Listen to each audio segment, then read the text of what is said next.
अब हम जानेंगे इसका कि पीडीएफ बना के डाल लेना नहीं। किसी को होम स्टे क्यों शुरू करना चाहिए, क्या क्या क्या बेनिफिट्स है इसके पीछे। बहुत सारे लोगों को नए नए लोगों से मिलना, उनसे बातचीत करना, उनसे सीखना, ये चीज़ें पसंद होती हैं। उनको ज़रूर होम स्टे प्रारंभ करना चाहिए।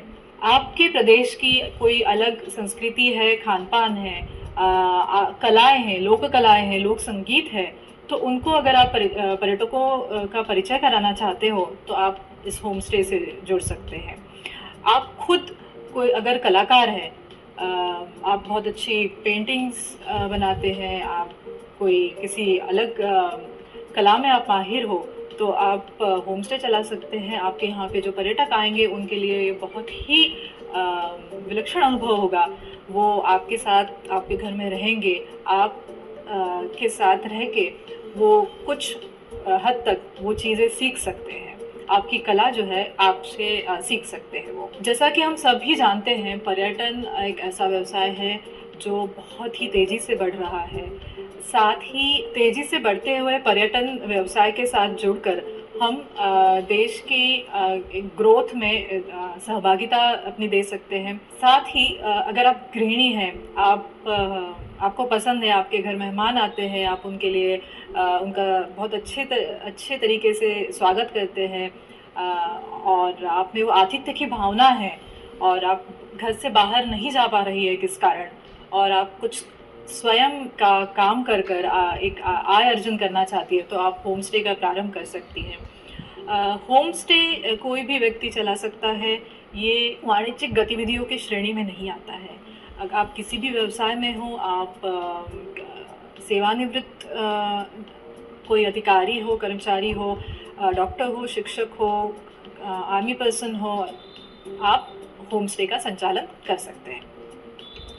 तो आइए हम अब जानते हैं कि होम स्टे का जो रजिस्ट्रेशन होता है वो कैसे होता है। अगर आपको आपका होम स्टे जो है उसको संचालन करना है उसका, तो क्या करना है। तो सर्वप्रथम आप ये मैं आपको बताऊं, ये प्रक्रिया जो है पूरी तरीके से ऑनलाइन प्रक्रिया है। एमपी ऑनलाइन के माध्यम से, कियोस्क के माध्यम से, या स्वयं आप MP online dot MP home stay की वेबसाइट पर जाके आपके होम स्टे का रजिस्ट्रेशन कर सकते हैं।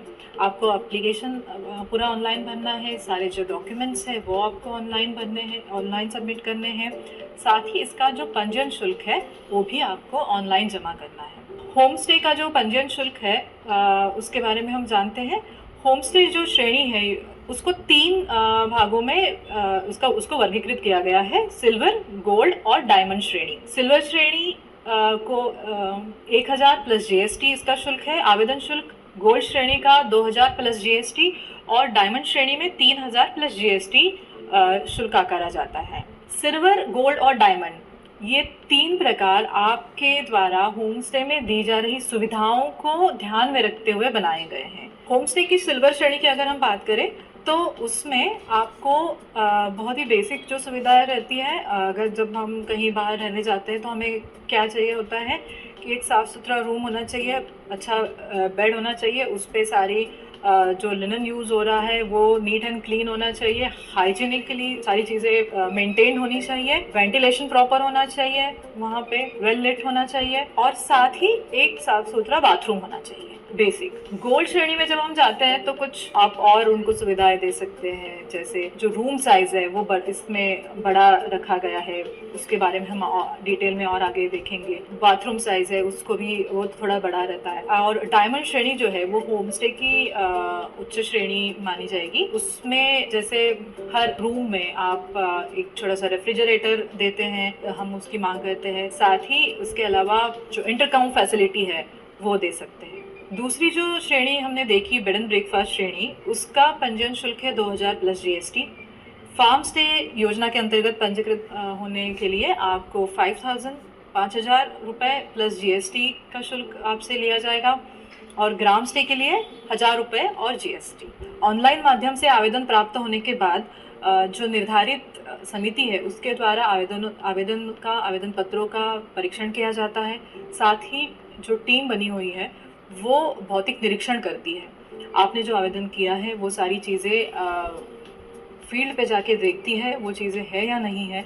एक चेकलिस्ट बनी हुई है, चारों योजनाओं के लिए एक चेकलिस्ट बनी है, उसके अलग अलग चेकलिस्ट बनी हुई हैं। उसके आधार पर वो पूरी छानबीन करती है, चेक करती है कि जो आपने लिखा है आवेदन में वो सारी चीज़ें वहाँ पे एक्चुअल में अवेलेबल है या नहीं है।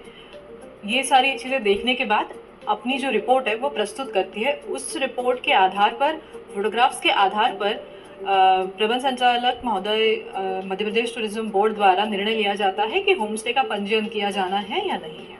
इस मॉड्यूल में हमने जाना कि होम स्टे पंजीकरण के लिए ऑनलाइन आवेदन की प्रक्रिया, आवश्यक दस्तावेज, पंजीकरण शुल्क और विभिन्न श्रेणियों सिल्वर, गोल्ड, डायमंड के बारे में जानकारी प्राप्त की। चलिए अब अगले मॉड्यूल की ओर बढ़ते हैं।